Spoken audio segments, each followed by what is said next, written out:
안녕하세요. 결혼 후 현재 대구에서 직장 생활을 하고 있는 33살 여성입니다. 오늘 제가 이곳에서 여러분에게 들려드리고 싶은 하나의 사연이 있습니다. 어렸을 적 나를 버리고 도망간 어머니가 거의 25년이라는 시간이 흘러 갑자기 제 앞에 나타났다면 여러분들은 어떠시겠어요? 좋다, 반갑다, 어색하다 등등 반응이 모두 다를 것이라 생각이 듭니다. 하지만 하나를 덧붙여 그 어머니가 병에 걸려 곧 죽을 것 같은 모습으로 나타났다면 조금은 생각이 달라지시나요? 오늘 제가 여러분들께 말씀드릴 이야기는 최근 얼마 전에 일어난 제 실화 사연을 바탕으로 하였습니다. 끝까지 잘 들어주시면 감사하겠습니다. 어렸을 적에 저희 집안의 분위기는 항상 전쟁터였습니다. 누구에게도 말하기 싫고 들키기 싫은 가정사죠. 아버지라는 사람은 허구한 날 밖으로 나가 돌아다니며 술을 마시기 바빴고 집으로 돌아오면 당연하다는 듯 저와 저의 어머니 그리고 갓난쟁이에게 폭력과 폭언을 일삼았습니다. 물론 가장 많이 고통을 받는 건 저희 어머니였어요. 일도 하지 않고 술만 마시러 다니는 아버지 때문에 온갖 굳은 일을 다 하면서 돈을 벌어야 했고 그 때문에 마을 사람들의 수근거림과 욕을 받는 것도 어머니의 몫이었기 때문이죠. 그렇게 힘겹게 벌어온 돈마저도 생활비로 쓸 수 없었어요. 아버지는 벌어온 돈을 빼앗아 노름하기에 급급했고 돈을 몽땅 잃어서 오는 날엔 저와 어머니 둘 다 잠을 잘 수도 없이 심한 구타를 당했습니다. 이런 지옥 같은 생활이 계속되다 보니 어머니는 몸이 약해질 대로 약해지셨고 심각한 우울증까지 온 듯 보였죠.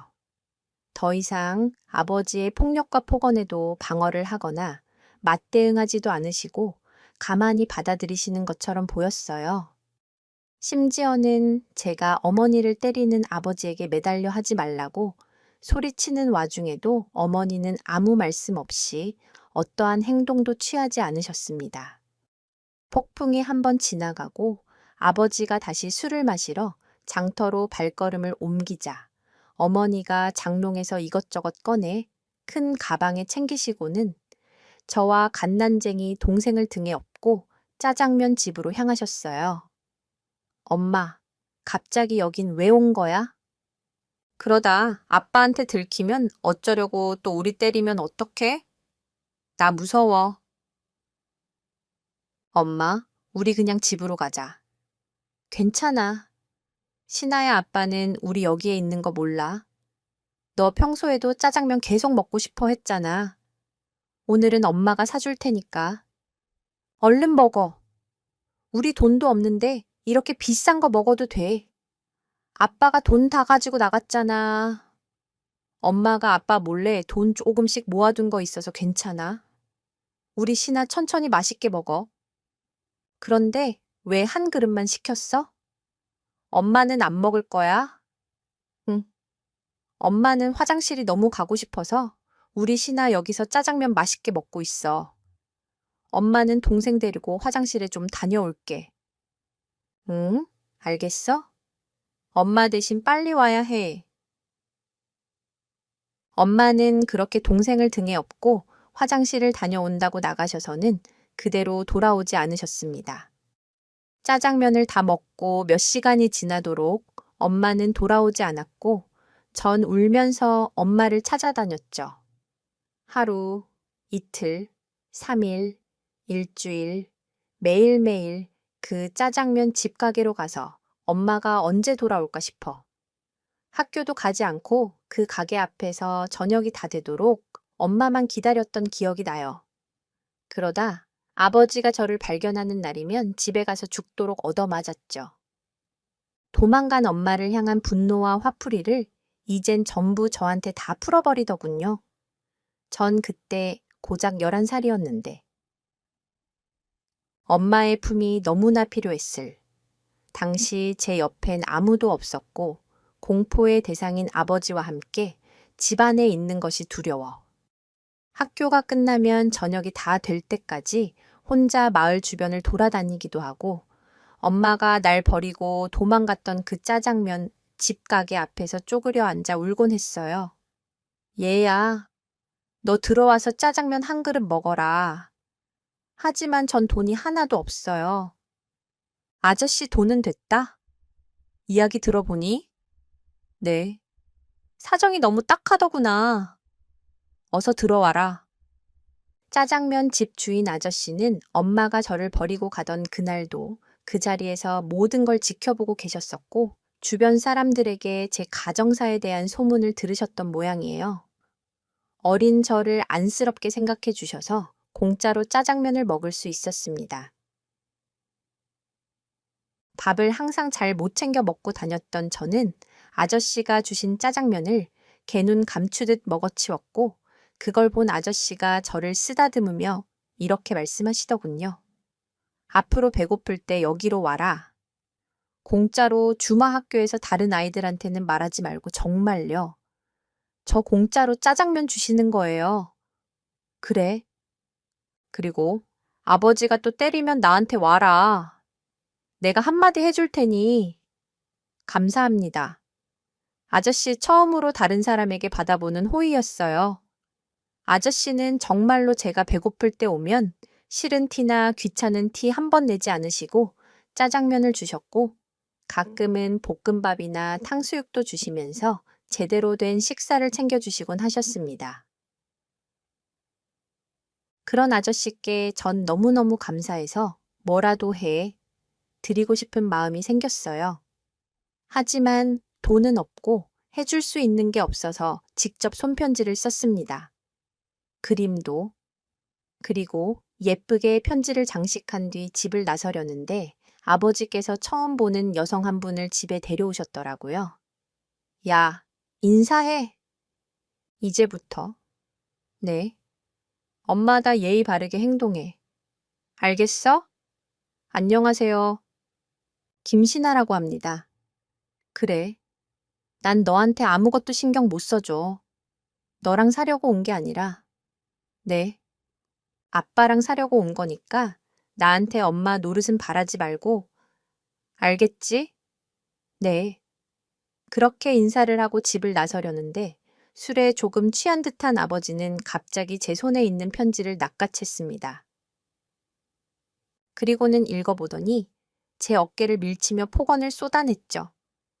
야, 너 이거 누구한테 쓴 거야? 지 아빠한테는 이런 거 한 번도 안 쓰더니 누구냐고. 저 도와주신 분이에요. 편지 이리 주세요. 이게 대들기까지 하네. 벌써 남자 만나고 다니는 거 아냐? 이걸 아우, 오빠 그만해. 그만 들어가서 우리끼리 한잔하자. 어? A씨, 너 또 어제 밤처럼 늦게 들어오기만 해. 가만 안 둘 테니까. 거의 반쯤 찢겨져 나간 편지를 들고 저는 털레털레 중국집으로 향했어요. 힘없이 문을 새우르르 열자 손님을 기다리며 TV를 보고 있던 아저씨가 일어나서 반갑게 저를 맞이해 주셨어요. 왔어. 밥은 먹었고 배고프면 아저씨가 볶음밥 하나 만들어 줄게. 기다려. 아니에요. 오늘은 일찍 들어가 봐야 할 것 같아요. 그리고 이거 받으세요. 이게 뭔데?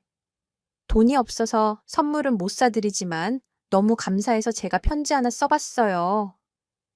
중간에 아버지가 빼앗아 가려고 해서 조금 찢어졌지만요. 뭘 이런 걸 고맙다 신아야. 그래도 밥 좀 먹고 가. 너무 고마워서 그래. 너희 아버지가 너 또 때리면 아저씨가 경찰에 신고해 줄게. 걱정 마라. 집보다는 아저씨와 함께 보내는 시간이 가장 행복하고 마음 편한 시간이었어요. 어린 마음에 중국집 아저씨가 우리 아빠였으면 얼마나 좋았을까 하는 생각도 수없이 했고요. 여기에 있는 시간만큼은 허구한 날 나를 두들겨 패는 아버지도 날 버리고 도망간 미운 엄마도 생각나지 않을 만큼 즐거웠습니다. 그렇게 시간이 흘러 어느덧 전 고등학생이 되었고 아버지는 술을 너무 많이 마신 나머지 스스로 몸을 움직이기도 힘들 만큼 심한 알코올 중독 증세가 나타나기 시작했어요. 더 이상 기운이 없어서 저에게 폭력을 행사하지는 않았지만 그 때문에 같이 살던 새엄마도 도망가고 저는 생계를 유지하기 위해 아르바이트를 하기 시작했습니다. 학교가 끝나면 바로 식당으로 달려가 밥도 굶고 설거지를 했으며 식당 일이 마무리되면 중국집으로 가서 일을 도와주게 되었습니다. 저에게 돈이 필요하다는 것을 알고 일부러 가게 일을 시켜주셨어요. 그렇다고 힘든 일을 시키지는 않으셨죠. 사실상 아저씨와 말동무를 해주고 가게에 찾아오시는 손님에게 인사하거나 음식을 가져다 드리는 것이 전부였어요. 그리고 8시가 되면 가게 문을 닫고 아저씨와 함께 퇴근하는 것이 저의 일상이었습니다. 가족이 없던 아저씨도 저를 친딸처럼 생각하고 아껴주셨고 저도 친아빠처럼 따르며 유대감을 쌓았어요. 그러던 중 집으로 돌아가는 길에 아저씨가 저에게 따로 말씀하시더군요. 우리 신아가 벌써 고등학생이 됐네. 그동안 고생 많았지. 병든 아버지 돌보랴, 일하랴, 공부하랴. 아저씨가 봐도 우리 신아는 참 기특해. 뭘요? 어차피 힘든 건 다 똑같은데요. 뭐 그래도 이렇게 아저씨랑 같이 있는 시간이 저한테는 휴식이나 다름없어요. 솔직히 여기서 일 제대로 하는 것도 없는데 매달 100만 원씩 주시고 항상 감사하게 생각하고 있어요. 다 컸네. 우리 신아 이제 혼자서든 뭐든 잘 해나갈 수 있겠다. 어디 가세요? 아저씨 갑자기 안 하시던 말씀을 하고 그러세요. 신아야, 너 고등학교 졸업하면 바로 여기 떠나라. 돈 걱정하지 말고. 네, 갈 곳이 어디 있다고? 여길 떠나요. 돈도 겨우 조금밖에 없고 친척이나 가족도 이젠 아버지 말고는 없어서 딱히 여길 떠나도 지낼 곳이 없어요. 우선 그런 걱정은 하지 말고 졸업하려면 시간 좀 있으니까 잘 생각해. 그리고 아저씨한테 말해. 주렴. 알겠지? 의미심장한 아저씨의 말에 저는 당황스러웠지만 그 다음 날부터 차근차근 미래와 제 앞길에 대해 진지하게 고민하고 생각해 보게 되었습니다. 이대로 여기서 살다간 정말 꿈도 희망도 없이 우울하게 살아갈 것 같아. 무서웠어요. 전 그 일을 계기로 공부를 더 열심히 하게 되었습니다. 이 시궁창 같은 삶에서 탈출하고 싶었고, 새롭게 저만의 인생을 다시 시작하고 싶었으니까요. 돈이 없어서 대학은 갈 수 없지만 취업이라도 제대로 하면 어떻게든 먹고 살 수는 있겠다라는 용기와 각오도 매일매일 되새겼죠. 그렇게 고등학교를 졸업하고 아저씨의 말에 힘입어 이곳을 떠나겠다고 마음을 먹었습니다. 집에서 혼자 병들어 누워있던 아버지는 근처 요양병원에 옮겨졌고 제가 소녀 가정이었던 터라 간단한 서류 작성 후 돈을 내지 않고 무료로 입원시킬 수 있게 되었습니다. 더 이상 걸리는 것도 없고 밟히는 것도 없으니 조금의 미련 없이 일주일 뒤에 떠날 계획을 가지고 아저씨에게 미리 말씀을 드리러 갔습니다. 아저씨, 저 다음 주에 서울로 가보려고 해요. 갈 곳은 없지만 여기저기 일자리 알아보면서 어떻게든 살아보려고요. 그동안 감사했습니다. 신아야 그럴 필요 없다. 내가 대구 공장 측에 지인 있는데 그 친구한테 이야기 잘해뒀어. 내 사정 이야기해 주니까 너한텐 따로 기숙사도 제공해 준다고 하더구나. 정말요? 아니 어떡해. 이 녀석아 내가 은근히 마당발이야. 걱정 말고 거기서 열심히 일 잘 배워라. 그리고 이거 받아. 이게 뭐예요? 옷 아니에요. 첫 출근부터 후줄근하게 입지 말고 깔끔한 치마 구두 신어야지. 내가 한 번도 이런 걸 사본 적이 없어서 그냥 직원이 추천해 준 거 골랐다. 아무튼 이거 입고 첫 시작 잘해. 그동안 저 딸처럼 챙겨주시고 신경 써주셔서 고맙습니다. 정말 고맙습니다. 아저씨, 그래 가서도 건강하고 꼭 행복하게 살아야 한다. 신아야. 아저씨와 저는 마지막으로 인사를 나누고 전 대구에 있는 공장으로 떠났습니다. 그곳에서 처음 지금의 남편을 만나게 되었고, 동시에 제 첫사랑도 시작되었죠. 한 달 동안은 일을 배우느라 정신없이 흘러갔고, 저를 도와주신 아저씨, 얼굴에 먹칠하지 않기 위해서 남들보다 2배, 3배 열심히 일했어요. 하지만 전 이곳에서 일을 시작한 지 달이 다 되어 가도록 친한 사람 하나 없을 정도로 사교성이 없었고, 그런 저에게 먼저 다가와 말을 걸어준 게 바로 지금의 남편이었어요. 신아 씨, 아니 왜 점심을 빵으로 드세요? 구내식당 가서 저랑 같이 드실래요? 원래 점심시간 전까지 끝내놔야 하는 건데 두통이 좀 있어서 그런지 손이 빠르게 안 움직이더라고요. 다른 분들이랑 일하는 속도 맞추려면 빨리 먹고 당장 해놔야 해서요. 두통 있으세요? 그러고 보니 안색도 안 좋고 얼굴도 빨갛게 열이 흐른 것 같은데요. 전 괜찮습니다. 그나저나 주임님은 이 시간에 식사 안 하시고 왜 여기 계세요? 직원분들 계실 때 사무실이나 공장 상태 체크하면 불편해 하실 것 같아서 항상 점심시간이나 저녁 시간에 혼자 와서 둘러보거든요. 그래야 욕을 덜 먹으니까요. 흐흐. 그럼 저는 주인님 못 본 걸로 해드릴 테니까 가서 볼일 보세요. 신아 씨 꼭 약 챙겨 먹고 이래요. 안 그러면 쓰러질 수도 있어요. 알겠죠? 제 어깨에 살포시 손을 얹고서 진심 어린 걱정을 해주시는 모습을 보고 태어나 처음으로 가슴이 설렜습니다. 꽤 젊어 보이긴 했지만 분위기도 있고 직원분들에게 대하는 태도나 인격도 무척이나 어른스럽고 훌륭했기 때문에 더욱더 마음이 갔죠. 하지만 그것뿐이었어요. 저 말고도 다른 여성분들이 틈나면 꼬셔보려고 애쓰는 모습이 눈에 훤히 보였기에 전 기대조차 하지도 않았거든요. 제가 보기에 과히 좋아 보이지도 않았고요. 그렇게 평소처럼 일을 마치고 모두가 퇴근한 후 저 혼자 남아서 마무리 정리와 소등을 하려고 준비 중이었습니다.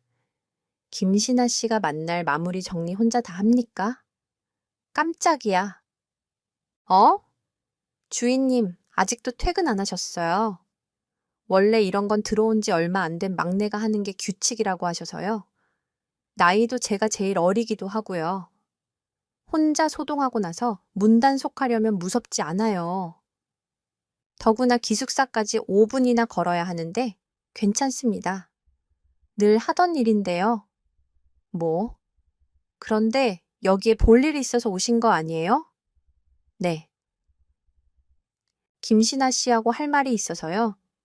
시간 괜찮아요. 네. 퇴근했으니까 시간 많아요. 말씀하세요. 주인님, 몸은 좀 괜찮습니까? 약은 잘 챙겨 먹었어요. 저녁은요? 저기 그거 물어보시려고 여기 오신 거예요. 약은 이제 기숙사 가서 먹을 거고요. 저녁은 안 먹었습니다. 입맛이 없어서요. 그럼 오늘 하루 종일 그 상태로 계속 일했어요. 밥이라도 잘 챙겨 먹어야 덜 아프죠. 일 시작한 지 얼마 안 돼서 잘 모르나 본데 몸 관리 잘 못하면 일하다가 진짜 큰 사고 나요. 입맛도 없고 힘이 없어서 그 시간에 조금 쉬었어요. 그리고 이렇게까지 화내실 일 아닌데 왜 그러세요? 사고 없이 무사히 잘 넘어갔고 오늘 아무한테도 민폐 끼치지 않았어요. 그리고 지금 기숙사 가서 약 먹겠다고 방금 말씀드렸잖아요. 컨디션이 안 좋았던 건지 피로가 너무 쌓였던 건지 그 순간 저도 모르게 말이 너무 차갑게 나가더라고요. 좋은 의도로 걱정해서 해주신 말인 걸 알면서도 말이에요.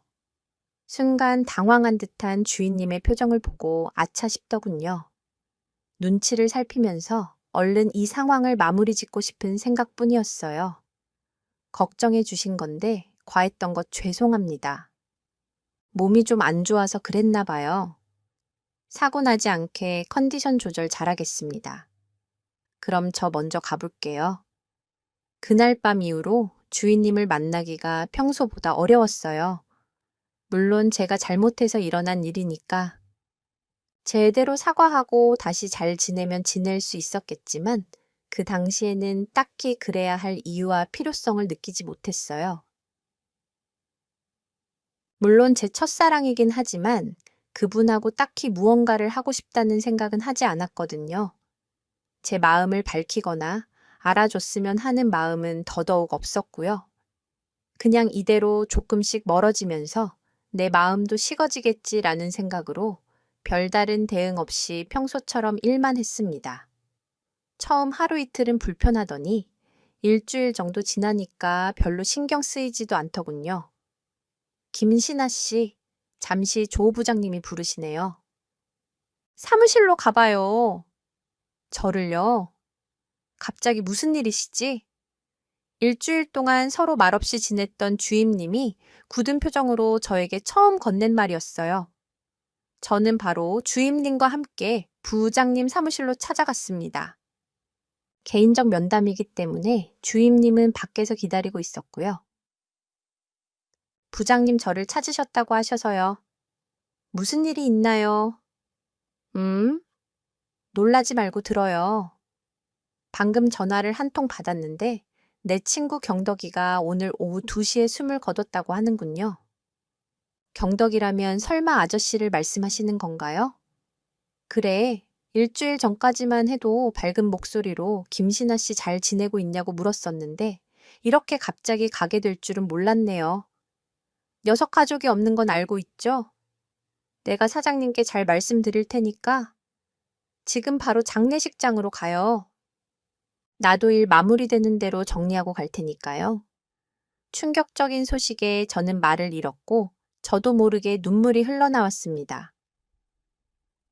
무슨 연고로 돌아가신 건지, 어쩌다가 그랬는지 그 자리에 주저앉아 펑펑 울면서 부장님께 소리쳤어요. 밖에서 그 소리를 듣고 있던 주임이 놀라서 사무실로 들어왔고 진정하지 못하는 저를 보자 부장님은 이대로는 안 되겠다고 생각하셨나 봐요. 이봐차 주임 자네 지금 많이 바쁜가? 아니요. 괜찮습니다. 말씀하세요. 그럼 김신아 씨 데리고 장례식장까지 좀 같이 가주게. 이 사람 지금 혼자서 아무것도 못할 거야. 자네랑 김신아 씨는 내가 사장님께 직접 말씀드릴 테니 걱정 말고 지금 출발하게. 네, 알겠습니다. 신아 씨 진정하고 일어나요. 얼른 가야죠. 비틀거리며 주인이며 어깨에 기대어 터덜터덜 사무실을 나갔습니다. 그리곤 바로 장례식장으로 달려갔죠. 가족이 없는 아저씨였기에 주변의 마을 사람들과 지인분들이 대신 준비를 하고 계셨더라고요. 아저씨의 영정사진을 보자 힘들게 참았던 눈물이 다시 쏟아져 나왔고 처음 쓰러진 아저씨를 병원에 데리고 간 주변 지인분들에게서 평소 아저씨가 지병이 있었다는 말을 처음으로 듣게 되었습니다. 저는 스스로 상복을 자처해서 입었고 장례식 끝날까지 아저씨의 옆을 딸처럼 지켜드렸죠. 이후 장례식을 모두 마친 후에 들었던 이야기인데 아저씨는 전 재산을 사회에 후원하셨다고 해요. 특히 부모가 없는 아이들, 가정의 불화로 인해 집에서 살 수 없는 아이들이 편히 쉴 수 있는 그런 복지센터의 말이죠. 존경스러웠고 한편으로 그런 사람의 곁에 마지막까지 함께할 수 있었다는 것에 대해 하늘에 대고 감사했습니다. 김신아 씨, 고생 많았네요. 사흘 동안 사장님께는 잘 말씀드렸으니까 이번 주는 쉬고 다음 주 월요일부터 출근하면 돼요. 너무 실망하지 말고 기운 차려요. 알겠죠? 감사합니다. 부장님 아저씨, 마지막 가시는 길에 제가 챙겨드릴 수 있어서 정말 다행이라고 생각해요. 우리 경덕이가 참 착한 또를 뒀었네. 저기 자, 주임 김 시장 씨랑 같이 밥이라도 먹고 오게. 사흘 동안 제대로 뭘 먹은 걸 본 적이 없어서 말이야. 고기라도 좀 사서 먹여. 그렇게 전 주인님의 차를 타고 댁으로 올라가는 중에 한 고깃집에서 밥을 먹자고 했습니다. 사실은 술을 한잔하고 싶어서 고른 메뉴였지만요. 한 번도 제대로 마셔본 적 없는 술이었지만 왠지 그날은 진하게 취할 때까지 마시고 싶었습니다. 그리고 그날 술 기운을 빌려 아저씨와 저와의 관계에 대해 이야기했고 자연스럽게 어릴 적 시절에 있었던 일들에 대해 주임님께 모두 이야기를 하게 되었어요. 실은 전 그날 술에 취하지 않았지만 취한 척 그 사람에게 속을 터놓고 목이 터져라 실컷 울어버렸습니다. 날 이웃 주임님은 저에게 대놓고 관심을 표현했어요. 사실 그 순간에는 전혀 이해가 가지 않았지만 싫지만도 않았습니다.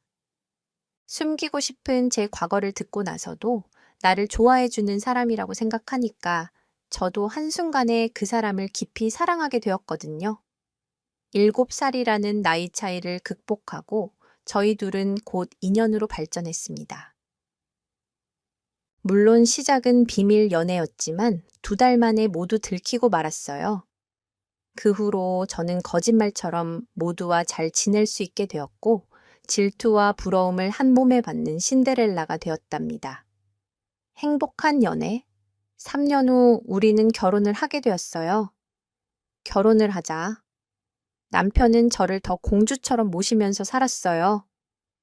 제가 어떤 시절을 살아왔는지, 어떤 상처를 가지고 있는지 알고 있기 때문에 말 한마디 한마디조차 조심스럽게 했으며 혹시나 다툼이 생기는 날에도 절대 언성을 높이거나 큰 소리로 화내는 일은 없었습니다. 제가 무서워하거나 놀랄까 싶어 남편이 항상 져주는 것이 일상이 되었습니다. 그리고 아이 계획도 조금 천천히 가지기를 원했어요. 저는 상관없었지만 그동안에 고생한 저를 위해 조금은 즐겨보라면서 남편이 제시한 의견이었거든요. 그렇게 착한 남편과 행복한 나날을 보내면서 그동안의 상처는 씻겨져 내리는 것만 같았어요. 그러다 보니 이제는 저와 제 남편을 닮은 예쁜 아이도 가지고 싶었습니다. 그동안 말은 하지 않았지만 진작에 우리 아이가 갖고 싶었다면서 남편도 솔직하게 말을 하더군요. 저희 부부는 그날 바로 계획을 세우고 2달 만에 예쁜 아이를 가질 수 있었답니다. 역시나 임신 중에도 저를 공주처럼 모시고 출산하는 날까지도 저를 첫 번째로 생각해주는 남편 덕분에 건강하고 멋진 아들을 낳을 수 있었어요. 아이가 태어나자 기쁨은 2배가 되었고 우리 가족은 남부럽지 않게 행복한 나날들을 보내고 있었습니다. 하지만 현실은 드라마 같은 법이라고 했나요? 행복하게 잘 지내고 있는 순간에 저를 버리고 도망간 제 친엄마가 어느 날 저희 남편의 손에 부축을 받으며 폭삭 늙은 모습으로 제 앞에 나타났습니다. 여보, 이게 대체 어떻게 된 일이야? 당신이 어떻게 회사로 찾아오셨어? 전에 여보가 살던 마을로 돌아가서 물어보셨나 보더라고. 공장이랑 사무실로 들어가서는 계속 김신아 씨 어디 있냐고 찾아다니시더래. 나도 경비하시는 분이 말씀해 주셔서. 알았어. 그래서 당신이 지금 여기로 모시고 온 거야. 장모님이시니까 당연하지. 그리고 당장 모시고 나가. 아줌마 누구신데? 여기 계세요. 나가세요. 당장 여보 진정해. 진정하고 내 말 좀 들어봐. 장모님, 지금 건강히 날 그 지옥에 혼자 내버려 두고 도망갔으면 다신 돌아오지 말고 혼자 잘 살아야지. 뭐 타러 날 다시 찾아. 20년 넘게 혼자 잘 먹고 잘 살았으면서 이제 와서 날 왜 찾냐고. 여보 그만해. 지금 장모님 가난 말기래. 그동안에 얼마나 힘드셨을지 몰라서 그래. 차 안에서 장모님께 이야기 대충 들었어. 당신 마음도 충분히 이해하지만 지금 장모님 상태가 많이 안 좋으시단 말이야. 신아야, 내가 잘못했다. 미안해. 정말 미안해. 가난 말기라고 나 버리고 혼자 도망갔으면 잘 살아야지. 왜? 몸이 그 지경이 됐어. 늙어서 기운 없으니까 병가 내줄 사람 필요해서 나 찾아온 거야. 여보 그만하라고 했잖아. 화나고 복잡한 심정은 이해하겠는데 장모님한테 말이 지나치잖아. 당신은 가만히 있어.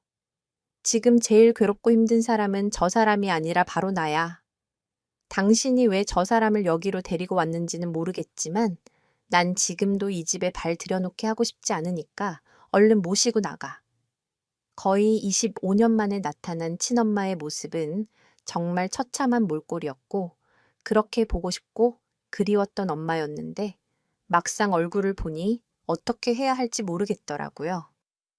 사실 이렇게까지 화내거나 말로 상처 줄 생각은 없었는데 저도 모르게 그동안의 감정에 휘말려 폭발해 버리고 말았죠.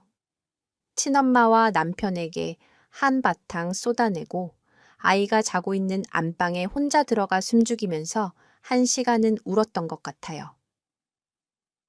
다음 날 엄마를 모시고 다시 병원에 다녀오자는 말을 하는 남편에게 저는 단호히 거절했습니다. 그걸 지켜보는 엄마는 아무 말 없이 죄책감으로 쩌든 눈빛을 하고 제 얼굴만 보고 계셨고요. 할 수 없이 제 남편이 엄마를 모시고 대학병원으로 향했어요. 그렇게 2시간 후 혼자서 남편은 집으로 돌아왔고 가만히 제 손을 잡으며 말했습니다. 뭐야? 당신 혼자 왔어. 여보 병원에 다녀왔더니 상태가 생각보다 심각해. 이미 수술은 손도 못 쓸 정도로 돼서 간 이식 말고는 힘들다고 하더라고. 그래서 우선 먼저 입원하도록 했어. 입원은 왜 했어? 간 이식 수술 때문에. 그런데 간 이식 수술 지금 당장 하지 않으면 사람들이 너무 밀려서 수술을 언제 할 수 있을지 모른다고 하더라고. 그래서 우선 바로 급한 대로 다음 주에 날짜 잡아뒀거든. 당신 제정신이야. 저 사람은 내 엄마라고 할 수도 없는 사람이야. 나는 고작 10년 키우고 25년 동안 나한테 뭐 하나 해준 게 없는 남보다 못한 사이인데 못하러 그런 수술을 시켜줘. 여보 아무리 그래도 당신 어머니고 내 장모님이야. 당신도 보고 싶었으면서 왜 자꾸 마음을 숨기려고 해? 그래 보고 싶고 그리웠던 건 맞아. 그런데 내 앞에서 이런 식으로 나타날 줄은 꿈에도 몰랐어. 난 그게 더 화가 나 미친 것 같다고. 아무튼 이 수술 하지 마. 돈도 얼마나 많이 들어가는지도 몰라서 그래. 돈 걱정은 하지 마. 내가 다 알아서 할 테니까. 그리고 장모님 수술 날짜에 맞춰서 나 출장 가게 됐어. 당신은 우리 아기도 봐야 하고 병간호도 힘들 것 같아서 내가 간호해 주실 분도 따로 한 번 알아뒀어. 그러니까 당신은 너무 신경 쓰지 마. 나 몰래 계획 다 세워놓고 그렇게 마음대로 해. 그런데 난 병원 근처로 얼씬도 안 할 거야. 당신이 출장 다녀와서 가. 보든지 말든지 마음대로 해. 그렇게 엄마의 수술 날짜가 다가왔고 남편도 짐을 싸서 출장을 떠났습니다. 신경은 안 쓰겠다고 했지만 수술 시간이 다가오자 저까지 긴장이 되면서 안절부절 못하겠더라고요. 길었던 6시간의 시간이 흐르고 나서야 남편에게서 문자가 한 통 왔습니다. 장모님, 수술 잘 마쳤대. 방금 병원에서 연락 왔어. 이제 걱정하지 마. 여보. 남편의 짧은 문자에 크게 안심이 되었습니다.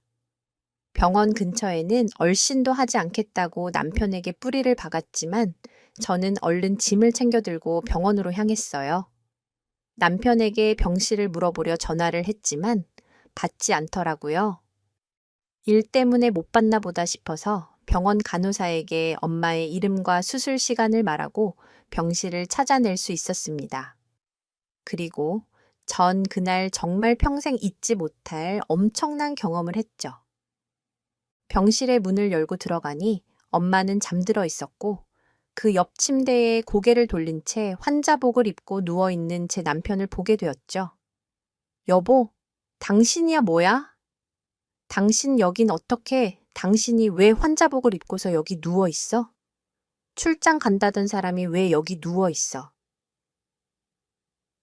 그게 사실은 장모님 병원 모시고 갔을 때 간 이식 구해보려고 여기저기 알아봤는데 순서 때문에 기간이 3개월이나 걸린다더라. 기다리기엔 장모님이 곧 돌아가실 것 같아서 혹시나 싶어서 내 간은 이식할 수 없겠냐고 물어봤어. 검사해봐야 알 수 있다고 해서 그날 바로 검사했더니 일치한다고 하더라고. 그래서 바로 수술 날짜 잡았어. 왜 그걸 당신이 하냐고. 왜 친딸인 내가 그냥 놔두자는데? 왜 그런 오지랖을 부려 허? 왜 나한테 말도 안 하냐고? 왜? 어휴, 내가 말했으면 당신은 절대 허락 안 할 것 같아서 그랬지. 그래도 당신 이렇게 병원 찾아온 거 보니까 장모님 보고 싶었나 보네. 이렇게 찾아올 거면서 왜 그렇게 스스로를 힘들게 해? 걱정 마. 장모님은 수술 잘 끝났고 나도 별 문제 없을 거래. 여보, 내가 너무 미안해. 정말 미안해. 울지 마. 여보, 난 당신 위해서 한 거야. 장모님 그대로 돌아가셨으면 당신 앞으로 더 큰 상처 안고 살아갈까봐 한 거야. 이제 남은 시간 엄마랑 행복한 시간도 보내면서 살아. 알겠지? 고마워. 정말 고마워. 여보, 그리고 미안해. 평생 잊지 않을게. 전 그날 세상에서 가장 커다란 사랑을 경험하게 되었습니다.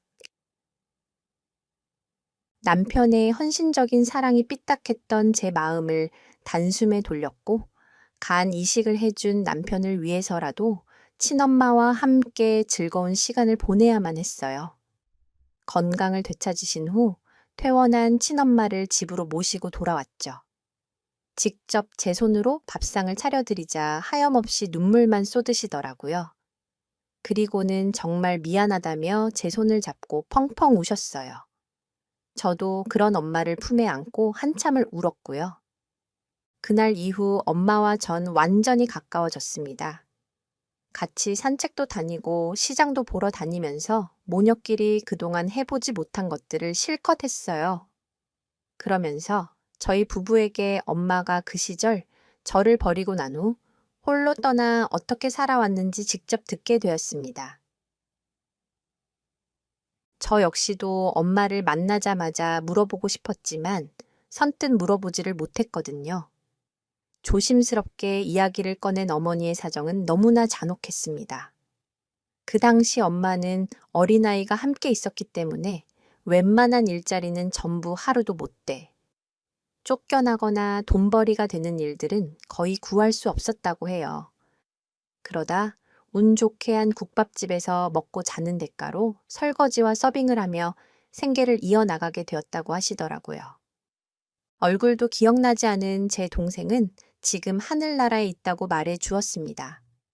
아버지를 떠난 그 후 하루도 제대로 먹이지도 못하고 병원 한 번 데려간 적이 없어서 병의 원인도 모른 채 아들을 떠나보냈다고 했습니다. 다음 날 자고 일어났더니 숨을 거둔 채 죽어 있었다고 해요. 엄마의 병도 그 당시 충격이 원인이 되어 서서히 생겼던 것 같다고 직접 말하시더군요. 신아야, 내가 그날 너를 버리고 갔던 건 죽어서도 죗값을 못 갚을 거야. 정말 미안하다. 내 동생도 그렇게 보내고 너를 볼 면목이 없어. 맞아. 솔직히 엄마가 가장 원망스러웠어.